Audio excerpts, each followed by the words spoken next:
Dun dun dun dun dun dun dun dun dun dun dun dun dun dun dun dun dun dun. Welcome to another episode of Fave Five from Fans, the podcast where we explore all things favorites.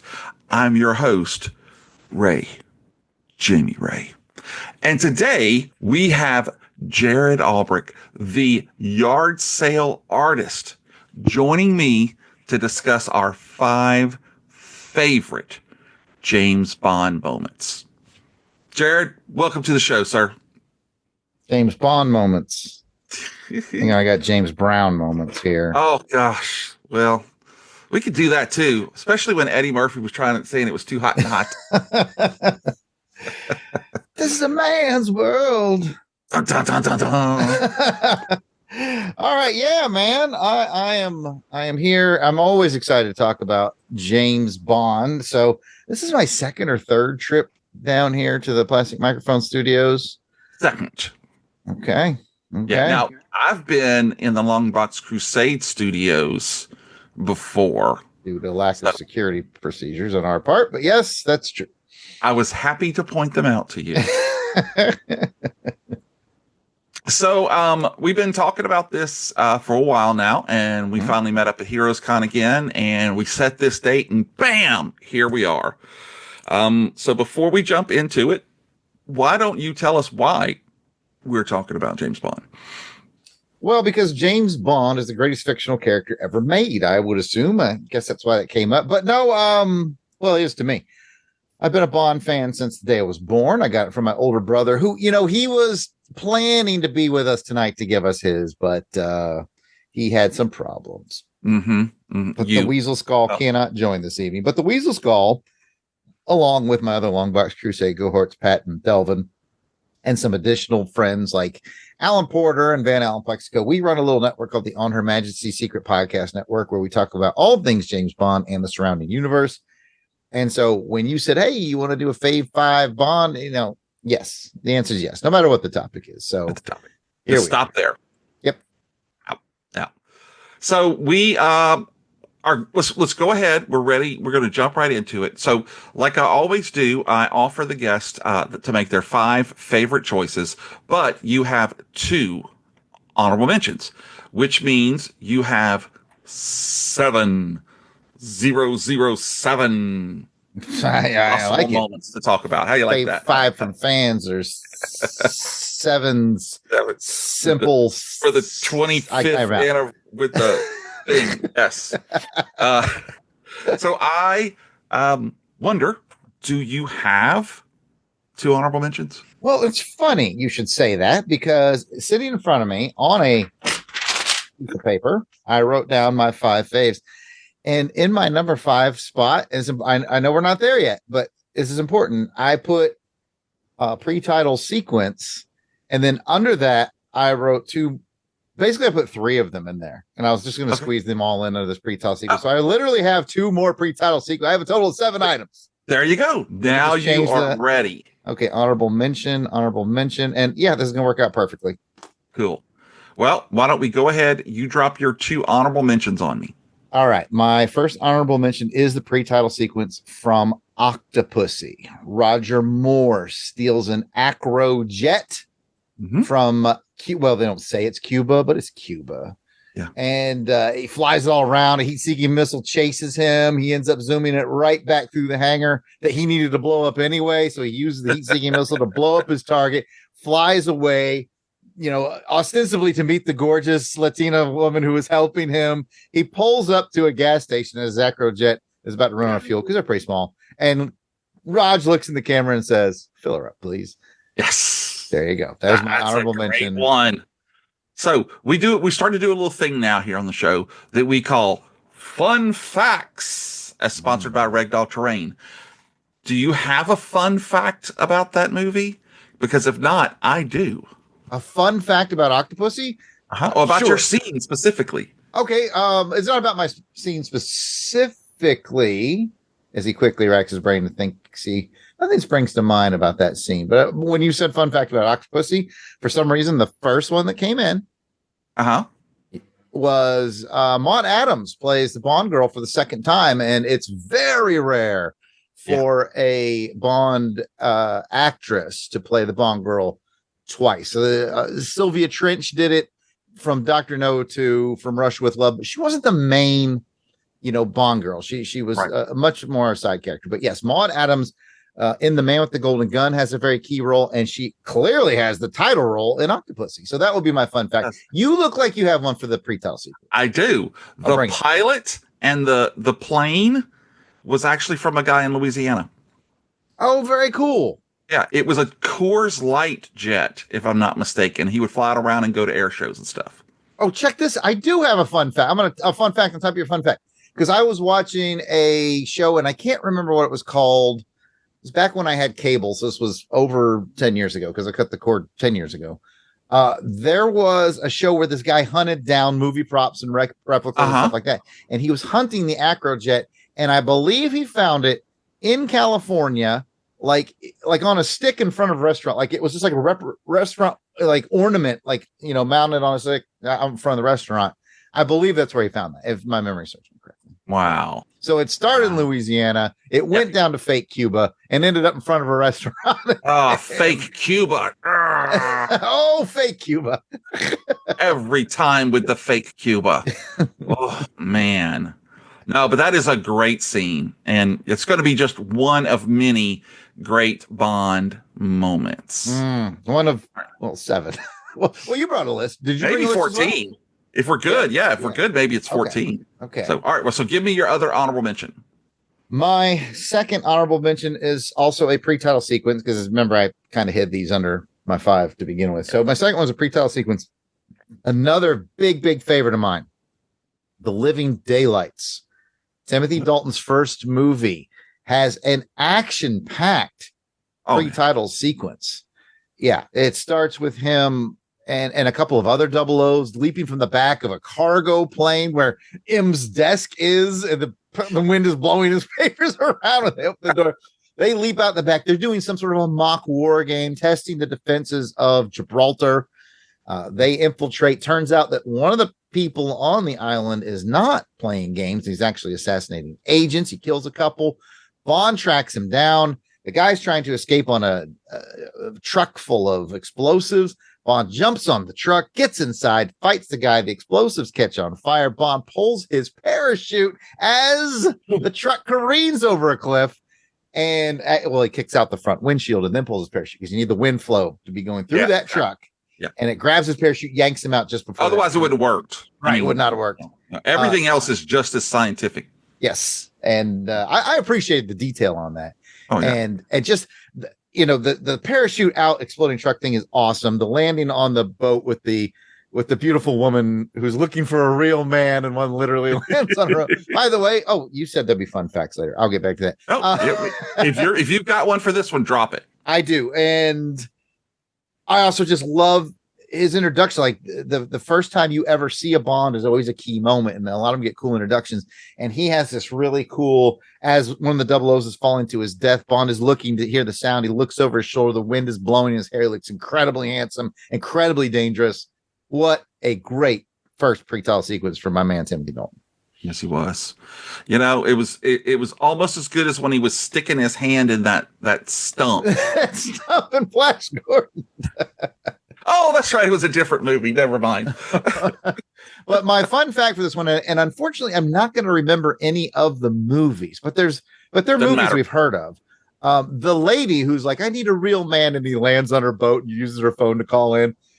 That ended up being one of her very few actress performances. She ended up becoming a producer, and she's produced several movies that we've heard of. I just learned this the other day, and I was like, oh, that is an interesting fun fact that she transitioned to producer. And I wish I'd thought to jot down those movies, but just trust me. I do. Indubitably. Thank you. All right. Well, I also have 2 honorable mentions. The first and probably most tear-jerking scene of all times, even more than when Bond bites it in the last film, has got to be when Tracy, Diana Rigg, is murdered on her way back from wedding James Bond So she is now Tracy Bond in On Her Majesty's Secret Service from 1969. I have a special place in my heart for Diana Rigg. She is an amazing actress. I mean, from the Avengers, Game of Thrones, all of those different titles. But this one, she was so beautiful. I mean, the way that cinematography shot her, and George, you could really tell they loved each other. And, just the way that it happened. I think it was kind of interesting that, fun fact, this was George's only James Bond appearance. It kind of played out right because in my head later on as a man, he's never the same person again after that's happened to him. It's a neat take. I've been in and around the Bond community for my whole life, and I've never heard that take. That's very unique, and I like that. Thank you.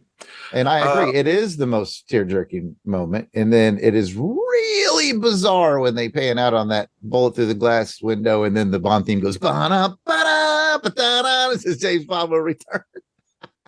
That to me will always be like the biggest like kibosh of a tender moment I've ever seen. But I love it. I wouldn't have it any other way. That is a good one. And then so we go from tear-jerking to the probably one of the biggest aw moments. And it doesn't even have Bond in the scene. One of my favorite of all times is Moonraker. I was 9 years old. I got to see it in the theater. It was really not my first time I ever saw a Bond movie, but as you know, Roger Moore was my Bond growing up. Mm-hmm. But I'm talking about the scene when Jaws, Richard Kiel, starts to show that he is more than just a bad guy, and he falls in love with Dolly, played by Blanche Ravillec in Moonraker. And this is one of those Mandela effect scenes. Yes, it is. Fun fact, I went and looked it up. Everyone thinks that she had braces in the movie because when Jaws smiles, you see all of his jaws. And then when she smiles, it looks, in my mind, at 9 years old to 54, that's when I learned she does not have braces. They go back to the Blu-ray and to the high def pictures of it, and she does not have braces in it. So myth busted. Busted. Yeah, I still think we're on an alternate timeline. I would have sworn she had braces as well. My fun fact is that I'm holding in my hand my framed autographed picture of Richard Kiel. To Jared, all the best. How about that? That's pretty sweet. That's my fanciness shining right through your podcast. It really does. I got to turn the brightness down. Hold on a second. Okay, there we go.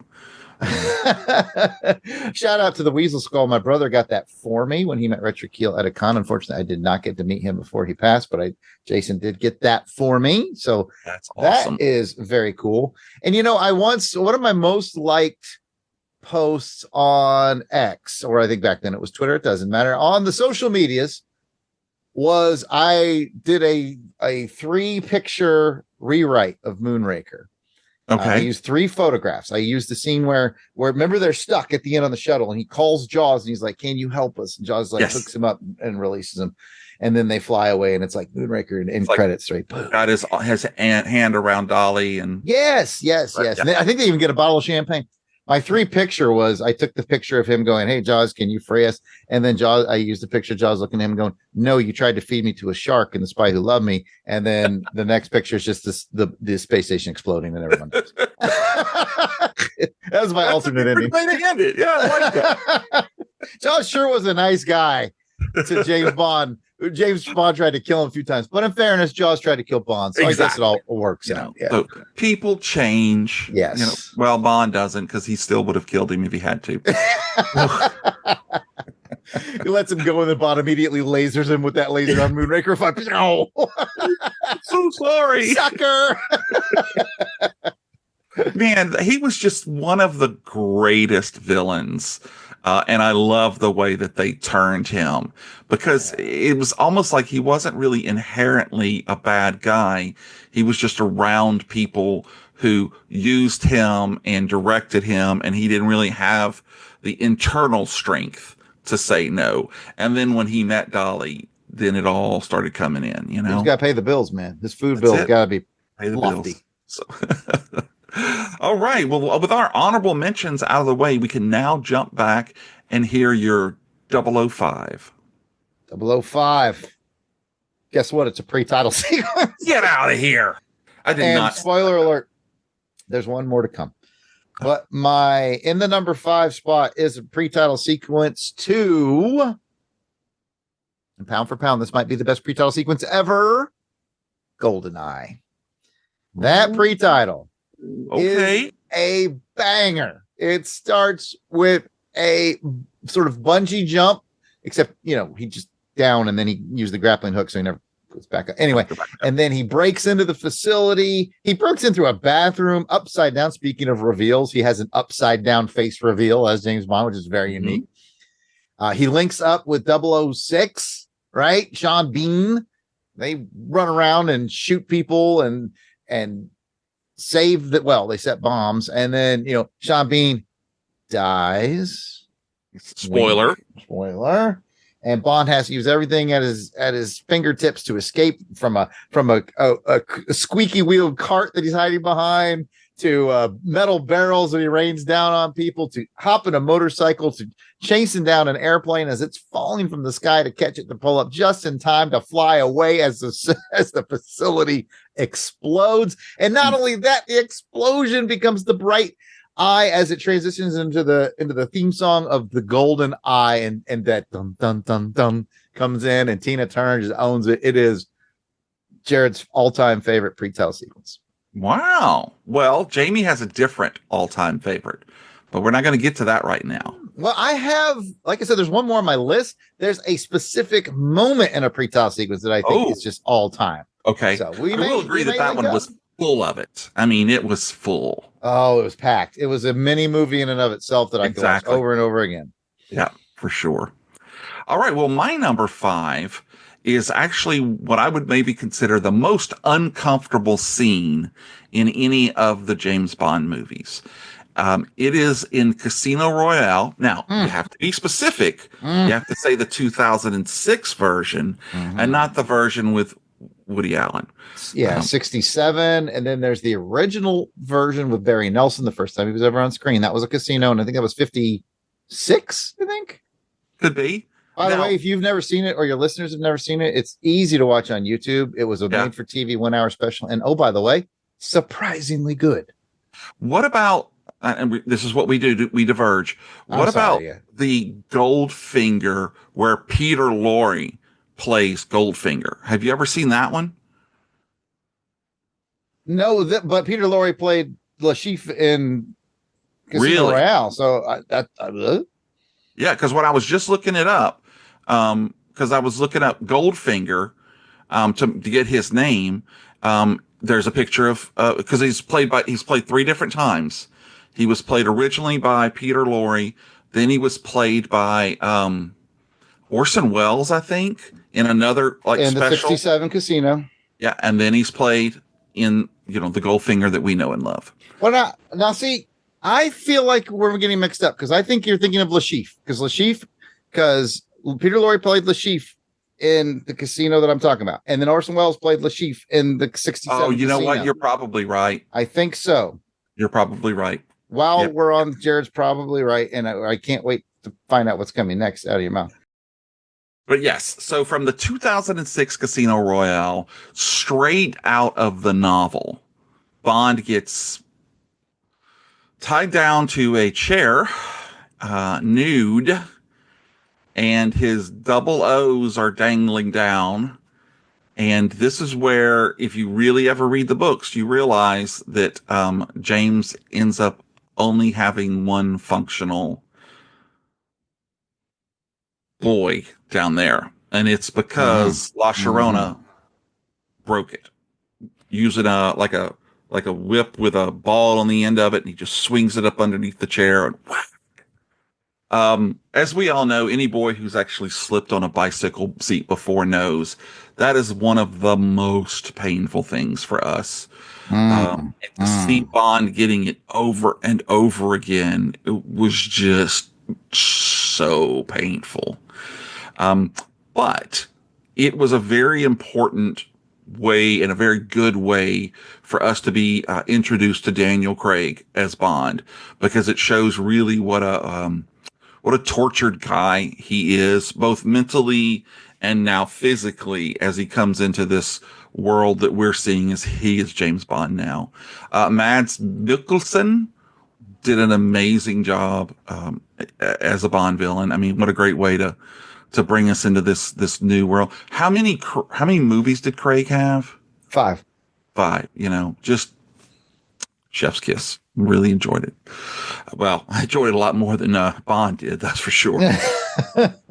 It was and it wasn't until I'd seen the movie before I read the actual novel. So I thought for certain, I was like, oh, that's just something very edgy and dark they made up for the movie. And then I read the novel and was like, oh my. Yeah. Oh my. No, it is. When I used to work offshore, I would go to the library and check out books. Like I would bring like 20 books to read because I'd be offshore for 2 weeks.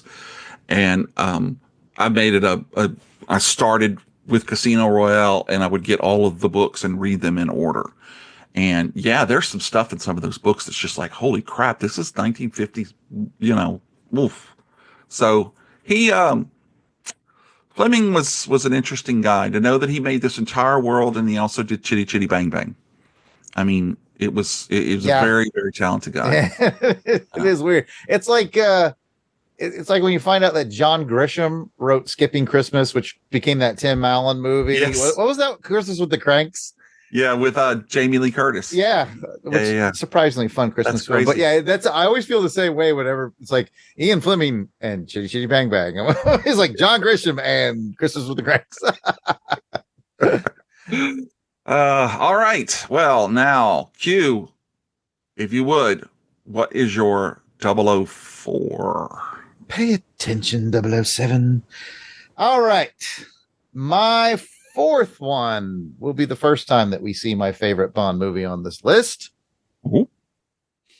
My favorite Bond movie is 1989's License to Kill, starring my boy Timothy Dalton. And just real quick, the reason I like it is it became very normal in the Craig era for him to go rogue and seek revenge. But this was the first time in the Bond series he truly went rogue for the express purpose of seeking revenge and just being the baddest of the bad that he could possibly be.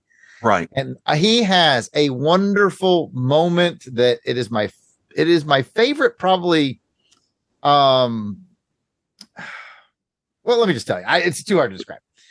He's sneaking around the wave crest because, he's going to get revenge on these people, and Milton Crest owns this boat, and he's sneaking around. He's getting intel. This is, I think, when he first meets, second time he meets Lupe. He meets her at the pre-title sequence. Then he sees her again on the ship, and he's sneaking around and he's getting his intel, and there's bad guys all around. He's doing sneaky Bond stuff, which is great.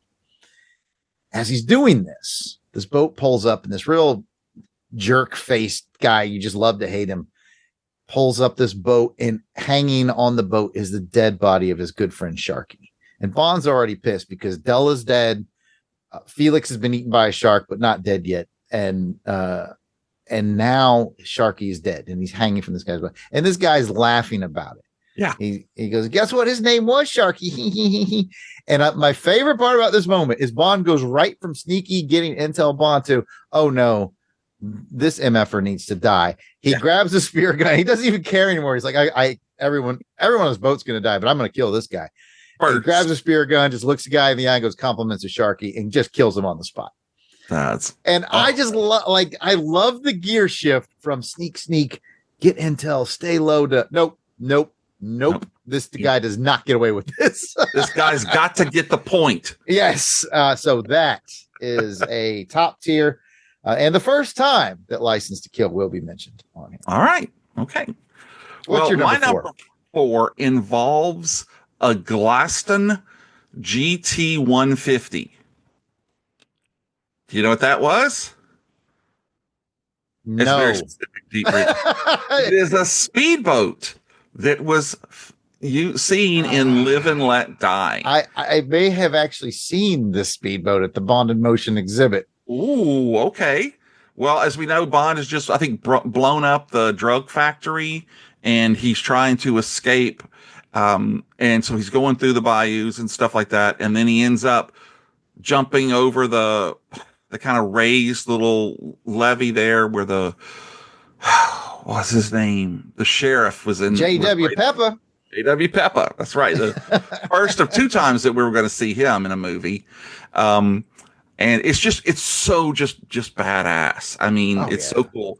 And I one of the reasons that I love this, fun fact, sponsored by Red Dog Terrain, Jeff, that's another $5. Is two. I have two. First of all, it was actually filmed in Louisiana, around the Irish Bayou area. Look at that, another Bond Louisiana connection. Bond Louisiana connection. Can I guess what the second fun fact is? Sure. Actually, I don't want to steal your thunder. I don't mind. But would you say that it might have gone down in some kind of a history book, perhaps?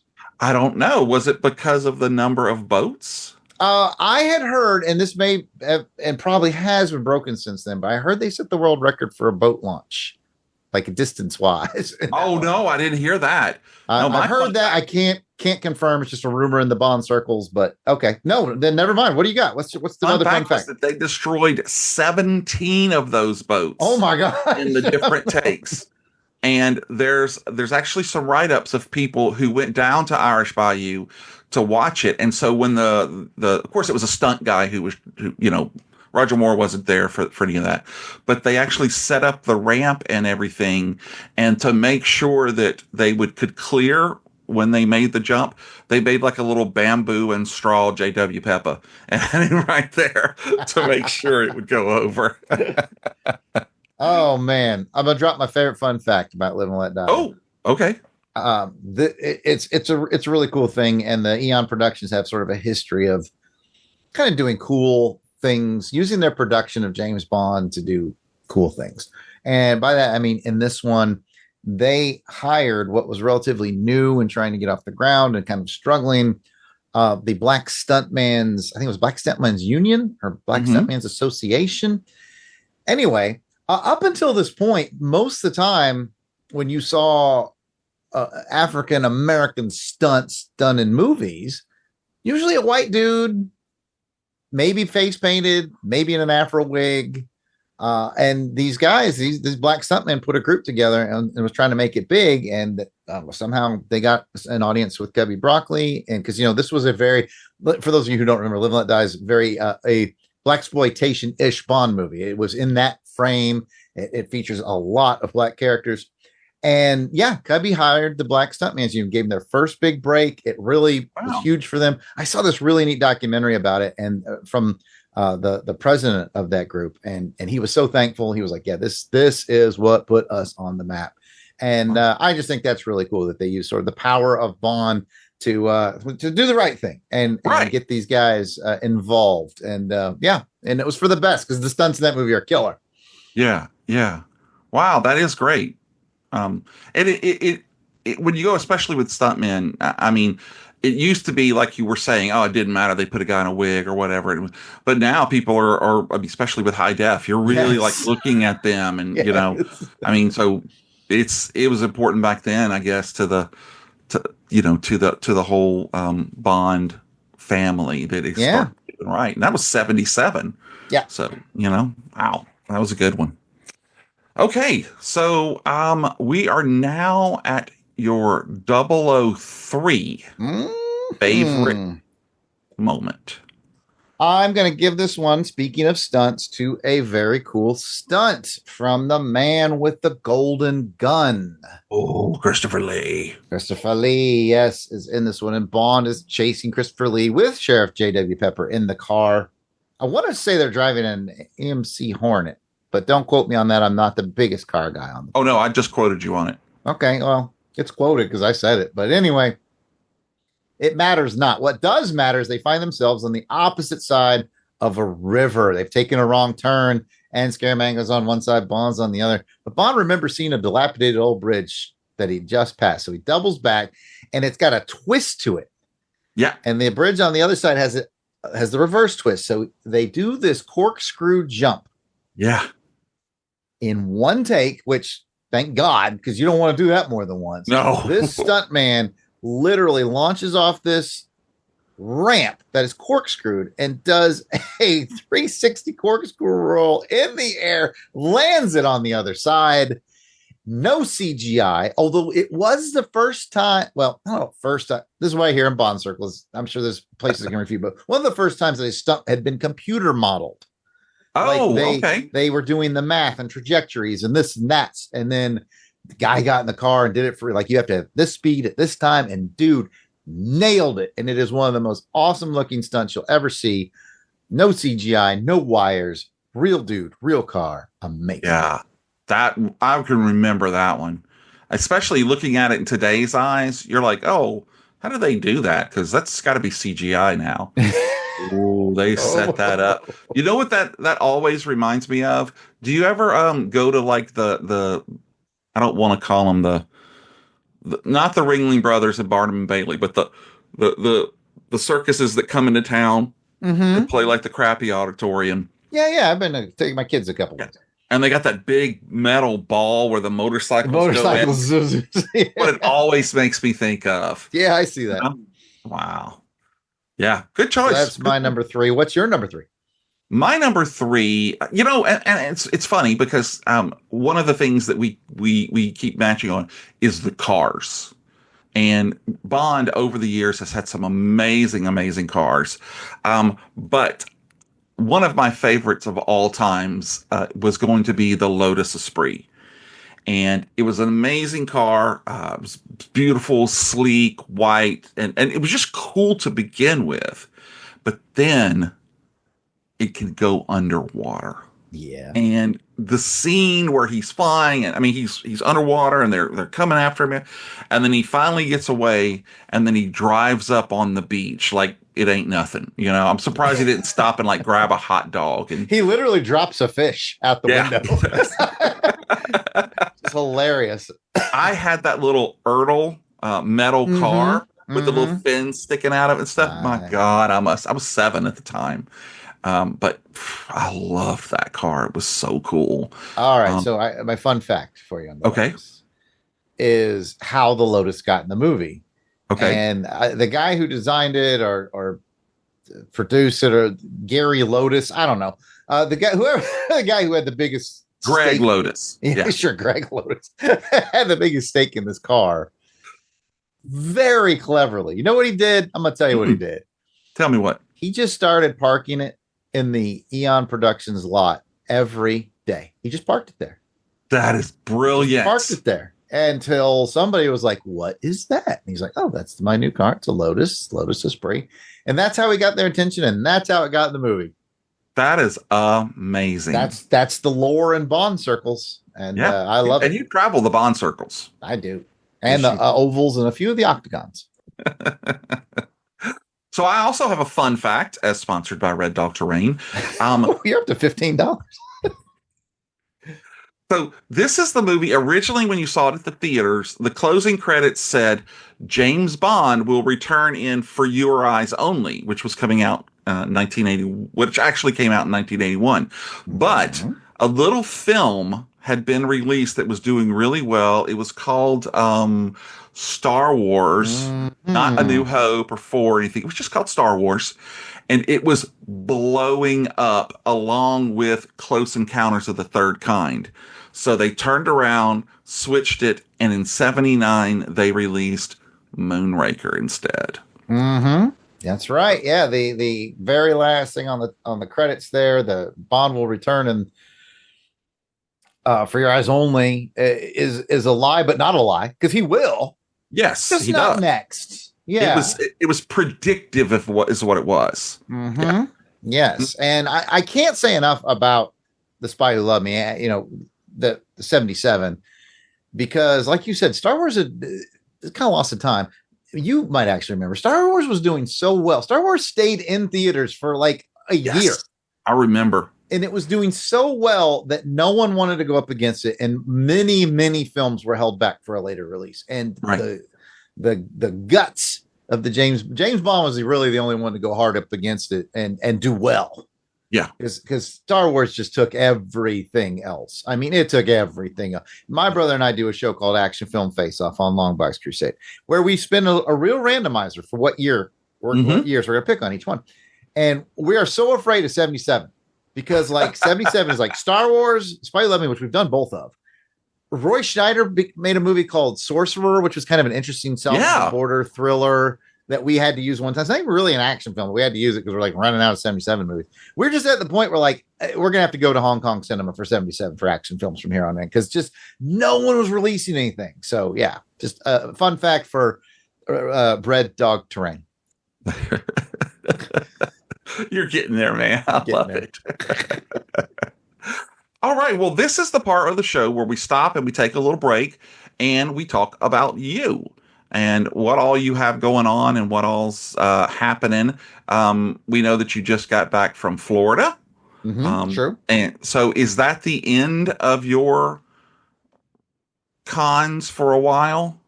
No, the one that marks the end of my big con run in the summertime is Dragon Con. I just got back from Infinity Con in Tallahassee, which is my July convention. My August convention every year is Dragon Con, and I'm very appreciative the folks there have given me guest status, which is quite wonderful. And yeah, come see me at Dragon Con. I don't know when you drop your episodes, but if this drops within a month, every Friday, then this will actually come out next week. Okay, so yeah, Dragon Con's going to be, it's always the last weekend in August, rolling into September. That's a Labor Day weekend. Come on down to Atlanta. Come see me at Dragon Con. I'll be in America's Mart where Artist Alley is, just selling my wares and doing my thing. But yeah, that's what's coming up next for me. Yeah, which is really where we kind of met because you were doing a con here in Lafayette, if I'm not mistaken. Yeah, I did one con in Lafayette in Louisiana, and that was a fun show. It was an interesting show because there had been a big hurricane. So exactly, I was supposed to be there with my buddy John Beatty, but John got hurricaned in Florida. So like they were like, "Can you spread out over 2 tables?" I was like, "Yes, I can." And that is where we met. And I think I did a 3-minute sketch card of Rom for you. You did, sir. You certainly did. And the love fest began. So. Real quick, so Longbox Crusade, you guys have like 112 different shows that come out every 4 hours. That's one of the hardest parts we have now is pacing our release schedule. But yes, when I'm not doing my art wares as the art sale artist, you can find me on Longbox Crusade, where we have a show around comic books, movies, TVs, serials, this, that, the other. Transformers and G.I. Joe are 2 popular shows. We have Sherlock Holmes, lots and lots of shows. We just kind of keep adding, that we have guests and then guests get into, how this goes. Guests get into podcasting. And, hey, I want to do podcasts on your show. And then we explain to them the real hard parts of podcasting, like the editing and all that stuff, the longest poles in the tent.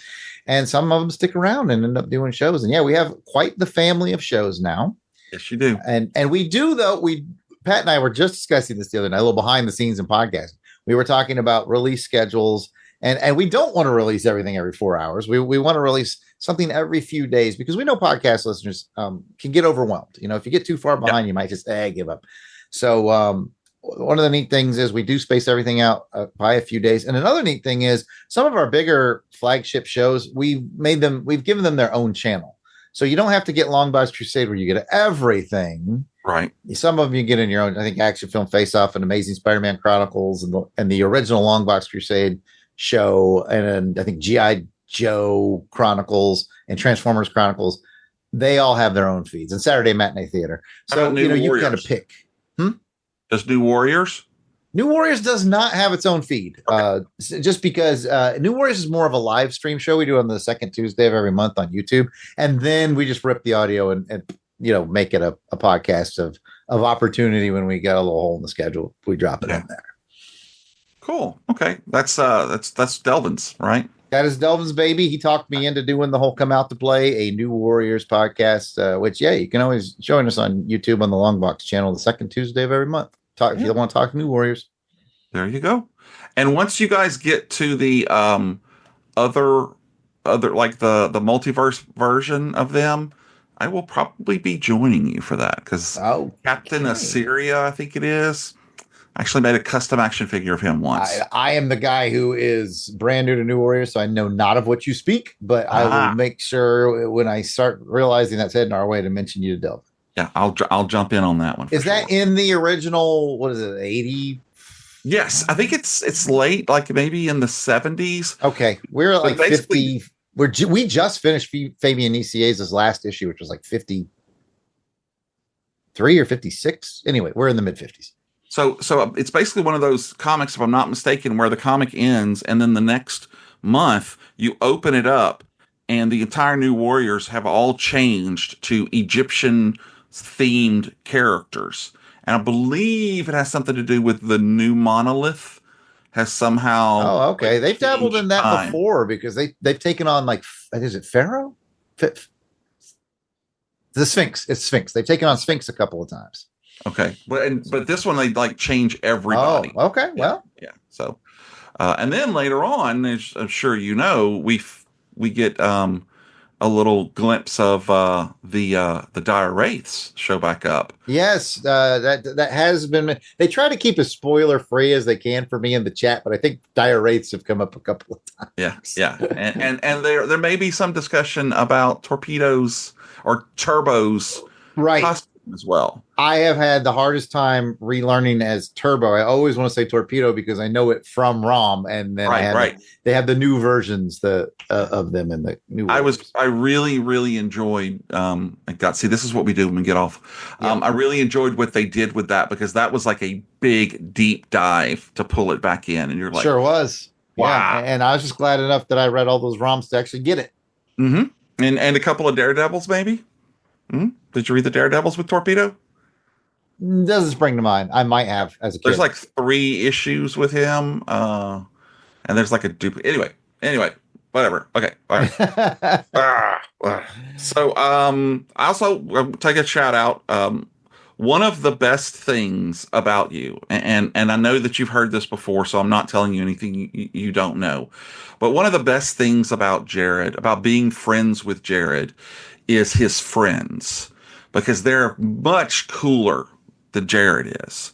So once you get into that group, then you've got people like Dave Collins, and you've got Kathy and the pre-mentioned who've all been on my show before now.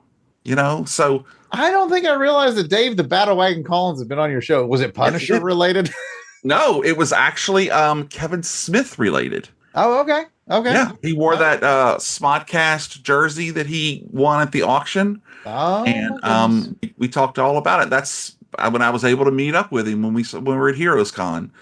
He and Kathy and I think his wife and daughter were all in the bar, and we hung out for a little bit.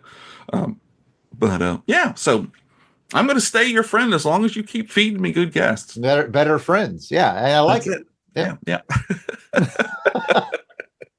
What a joke. What a joke. I bet you didn't hear me fight you on it.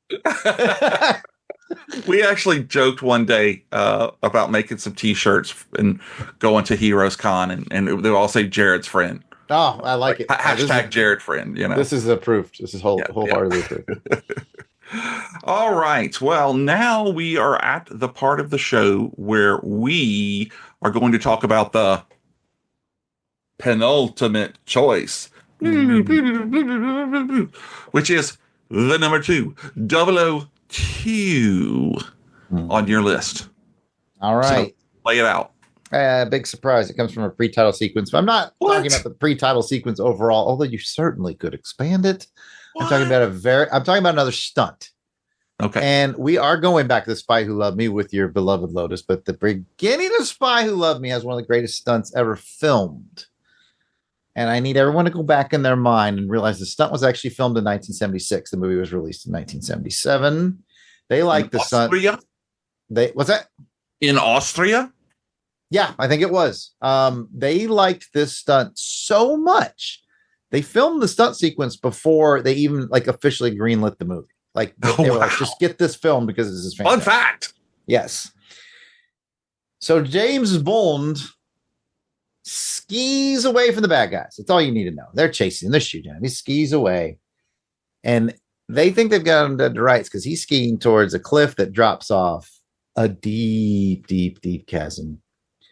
And in real life, with no CGI, no wires, no strings, no mirrors, no smoke, and long before extreme sports were even thought of, this stuntman literally skied off that cliff, free fell for a few moments as he kicked off his skis, and then yanked a parachute cord to pop a Union Jack parachute as Bond gets away, and the sweet tinkling sounds of Carly Simon's "Nobody Does It Better" begins to play. Yes. And oh my gosh, that stunt, it's crazy. I guess it could be considered by today's modern jaded, extreme sports crowd. But if you put your mind in 76, to this day, when I watch it, I go, I can't believe that guy just was like, yeah, I could do that.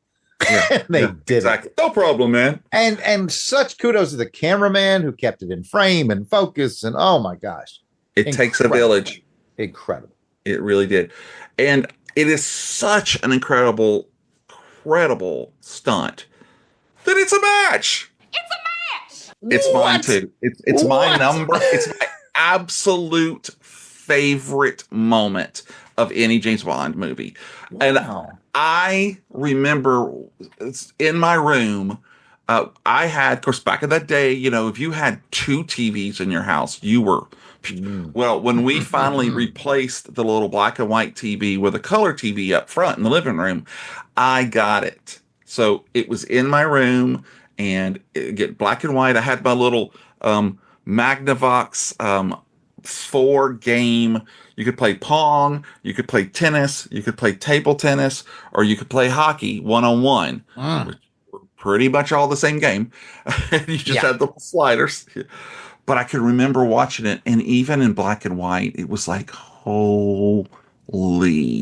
How, the mind at that age doesn't even go into what all it must have taken to make that happen. And you just described it perfectly. I mean, everything had to go off just right. And the camera guy he was right there the whole time. He's got it. Yeah. Man, gosh.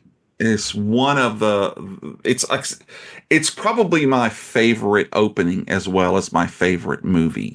If you don't count the reveal,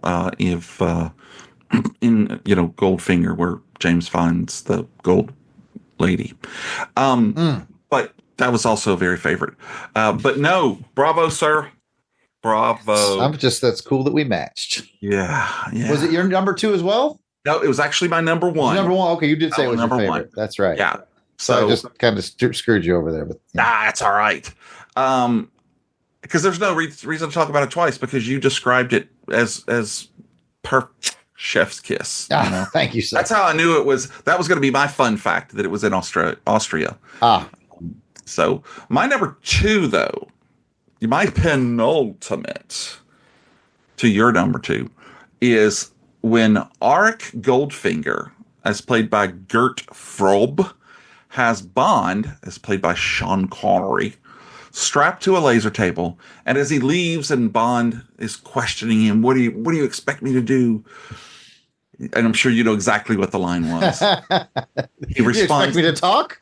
Yeah. No, Mr. Bond, I expect you to die. That has been over and over and over again in movies. Austin Powers. He's just such a good bad guy. Yes. I mean, yes. He's greedy, but he's one of these people, it seemed, he was laser focused.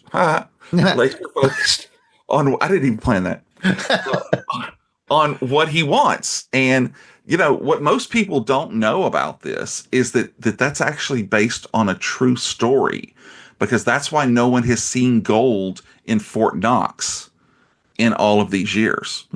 Musk tried to get in there and they wouldn't let him in. They said, no, sirree, Gert Frobe. We see you coming. We see you coming. He pulls that mask off and it's Gert Frobe. Oh, I tell you what, a little fun fact about that is Ken Adam, very, very famous, was the production designer on the Bond films, made all those beautiful sets and everything. And he designed the inside Fort Knox for at the end of the climax of the movie, and Fort Knox, allowed the Bond crew to come and look around, but no one was allowed in. Yeah. And so I think Ken Adam asked, someone who had access, was I close? And they were like, no. No, you weren't. Oh, I actually know someone who they're like first cousin or whatnot was stationed there, and they will not talk about it. No, I guess it's just NDAs on the wazoo or something. Yeah. Once you get that top secret clearance, you do sign. Most of them are like a 70-year. I've signed one. Can't talk about what I did in Iraq, my friend. Yeah, well, I can't eat. I can't. I'm just gonna say we did go to the moon. That's all I'm gonna say. That's all I'm gonna say. Okay, fair enough. All right, so that means that we will now hear your ultimate, your absolute favorite moment from any of the James Bond movies. And I'm wondering if it's another opening scene. It is not. What? But if you were betting on Timothy Dalton, well, well, this, in comparison to ski jumps and car spins and pre-title sequences, this is a very quiet moment. Okay. It is my favorite line of dialogue spoken in a Bond movie. And let's go to Jared's 1989 License to Kill. James Bond has infiltrated Sanchez's organization. Sanchez is the man who has killed Della and hurt Felix and had, by proxy, had Sharkey killed. And Bond is going to get his revenge. But how does he do it? He infiltrates through trust and manipulation. And this is about the time he gets his first sit down with Sanchez. And Sanchez asks him, well, what is it you do, Mr. Bond? He says, I help people with problems. He says, so you're a problem solver. And this is my favorite line of dialogue, and how Timmy delivers it with his cold, wolfish eyes. He says, I'm more of a problem eliminator. And and it even makes Sanchez chuckle. I was played by the great Robert Davi, by the way. But even Sanchez chuckles a little bit. But to me, that is the coolest Bond has ever been. So you're a problem solver. I'm more of a problem eliminator. Yeah. You got a problem? I just make it go away. Yo, he'll solve it. I don't solve them. I just make them go away. And I just love that. To me, that's just goosebumps every time. I know it's probably anticlimactic to people tuning in. Most of them probably don't remember the line. Yeah, from a 1989 obscure Timothy Dalton movie, But man, to me, that is James Bond. So, yep, problem eliminator. Plus, I had to stay consistent. I did a James Bond podcast on Earth Station One network with my friend Mike Gordon over there, and he once asked me what my favorite Bond moment was. So I got to keep the consistencies on the podcast. But no, it really is. I just love it. I love Timothy Dalton's portrayal. I love the moment. I love everything around it. So, yeah, anticlimactic probably for some of your listeners.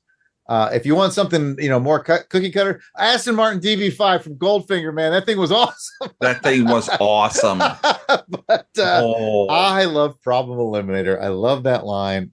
Perfect for me. That is James Bond to me. Wow. I couldn't agree more because he was so smooth in that movie. But I've got to say, is that the Anthony? Yeah, that's the Anthony Zerb where he's where that's the one, right, where Anthony Zerb, which if you know Anthony Zerb, I mean from the Omega Man, for example. Oh, so good. That's where he is laundering money, right? Yeah. He blows him away. Literally gets his head exploded in a depressurization tank. Yeah. That might be the most graphically violent death in a Bond movie. Yeah, I would also put the shark attack death, because that, if I'm not mistaken, that stuntman actually got bit. Oh, I didn't know that. Is it the shark attack or no? It's the alligator attack from. Live and let die. Yeah, when he runs on that. Yeah, he ended up getting bit. Yeah, and Eon paid him a bonus for that. By the way, gave him really. I just use. What did he do? Give him a pair of boots and a alligator handbag. No, man, it was pretty substantial. I want to say it was like 50 grand or something bonus they gave because of that. Yeah. Wow. That's crazy. I didn't know that. But since I don't have a number one, we could talk about 100 different scenes from Bond. I mean, there are so many of them. Just from how suave he is with the ladies, pretty much every scene that he ever had with Moneypenny, whoever it was playing that role at the time. He was just, it's such like you said, it's such the iconic figure. And that's one of the reasons why it will go on and on and on. You know what? Since you didn't get a number one, and we're talking about Bond's suaveness. Yeah. I'm just going to open up. I'm going to take over your show. I'm going to ask you a question. Okay. Put me on the spot. That's what J Hall likes. Well, it's a personal opinion. Which James Bond do you think was the suavest? Like the ladies' man, the smooth one, the most handsome, the most charming. Okay, so that's a different question than which was the best all-around Bond. Right, exactly. We're focusing in on the suavest because I'm certain we could do a top five. I think probably Timothy Dalton was. I'm sorry, Pierce Brosnan. That's a good one. That accent that he had and that friggin' hair of his. Yeah. I mean, he was comparatively younger. I don't know that he actually was younger than Moore and Connery, but he definitely felt it. So I would say that. But if you had to say who was the most all around, I of course would say Sean Connery. I mean, he, without all of the new stuff that the other agents got later on, I mean, he did some pretty cool and amazing things. And he was also just like a rough and tumble. I mean, that fight in was it From Russia with Love that goes on for 10 minutes on the train with the Russian guy. I mean, you really felt like Sean could hold his own, not even as Bond, but just as Sean Connery, he could be in that fight. Where Roger Moore, as much as I loved him and he was my Bond growing up, he never felt like he could really hold his own in a fight. He was much more the suave ladies' man, gentleman spy than he was the assassin that is James Bond. And Daniel Craig is really awesome. It's the Bond for the new generation. I can't have any complaints about him. He is a very handsome man. I'm secure enough in my masculinity that I could say that, but I think it'd have to be Pierce, and maybe second would be Timothy Dalton. Yeah, that's not bad. Dalton got enough screen time for us to really, get to know him. Yeah, I mean, George was pretty smooth, but George got one movie. Yes, he was. Oh, yeah, I didn't think of that. Yeah. It's hard. It's a tough question, man. But I think I agree with you. I think ultimately the most charming and suave one, probably Pierce. Although you could make a good argument for Roger Moore because charming and suave was like we said, that was his bread and butter. Yeah, exactly. Anyway. All right. Well, let me put you on the spot. Okay. Favorite Bond girl. Okay. I am on record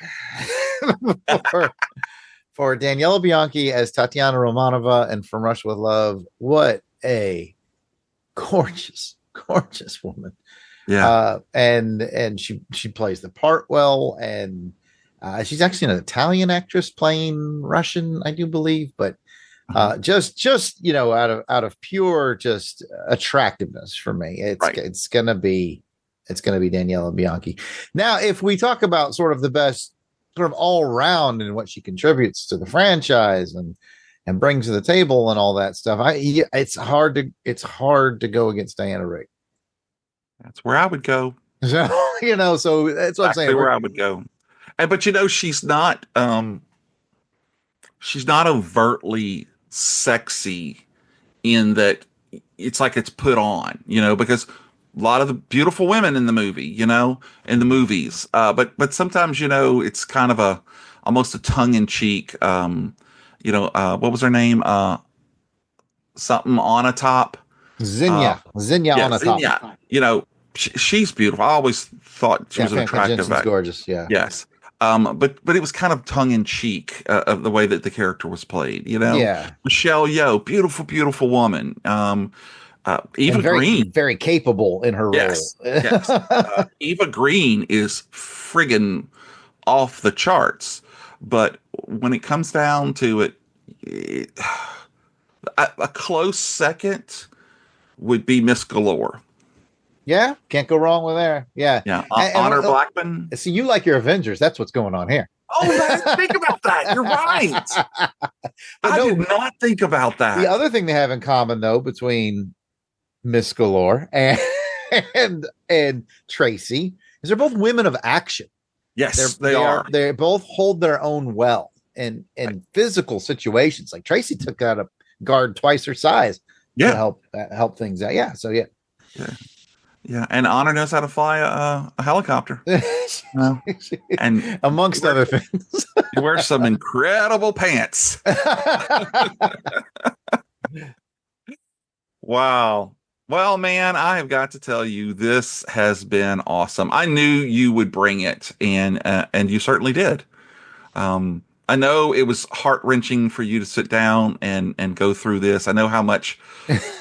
it was you just hate talking about Bond, but it's just it has to be done. The most heart-wrenching thing was I knew number one was going to be the Problem Eliminator line, and I knew it was going to be a letdown to listeners because no one remembers it but me. Well, Bond fans know. Yeah, but like if you're casual, you're going to be like, well, how did he miss the DB5 or the jetpack and Thunderball? Or that's so awesome, the jetpack. Well, don't think about the jetpack too much because how did it get up there? Why was it up there?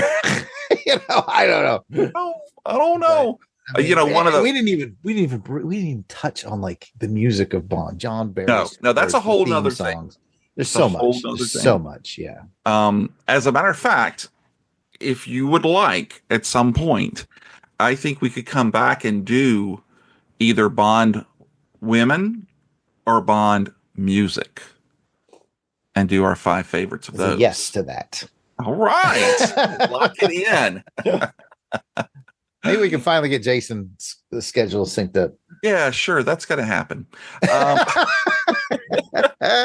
Much love, or my buddy Alan. My co-host Alan would be great for that. So we could actually have all 4 of us. Because there's a lot of Bond women. The thing is about the songs, though. God. I don't know how many of them you really would, because there's some good songs, but then there's some, I don't even remember that song on some of them. Yeah, I know. Not for me. Shirley Bassey all day long, though. Well, all right. Well, Shirley Bassey. Or Carly Simon. That's still, friggin' Paul McCartney. What was it? White Stripes, Adele, Tina Turner. Tina Turner. Yeah. All right. Well, we'll do. We'll get there. We'll get there. On ladies first. That's what we'll do. All right. So I want to thank you for taking the time and choosing to watch and listen to Fave Five from Fans. We are thrilled that you joined us and hope that you had a fantastic time. The dad jokes never stop. If you enjoyed the podcast, we would be incredibly grateful if you liked and shared and followed and or give us a glowing 5-star review, or even if possible, a 007-star review on your favorite platform. Your support means the world to us and helps make the Plastic Microphone Studios grow and thrive.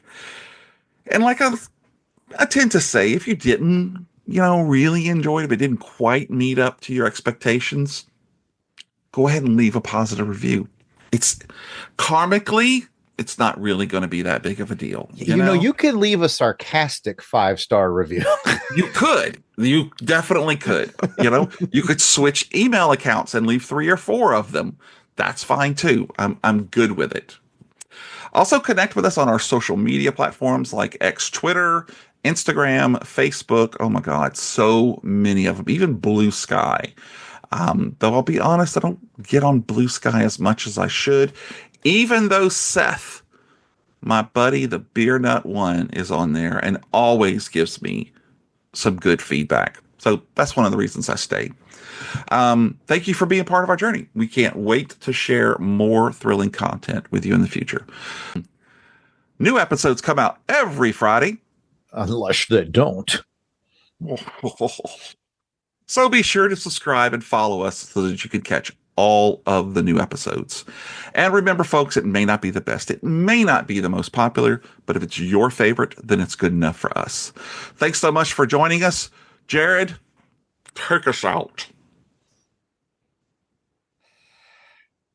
Well, bye. Dun, dun, dun, dun, dun, dun, dun. Thanks for having me here, Fave Five from Fans. This has been fantastic. Fantastic.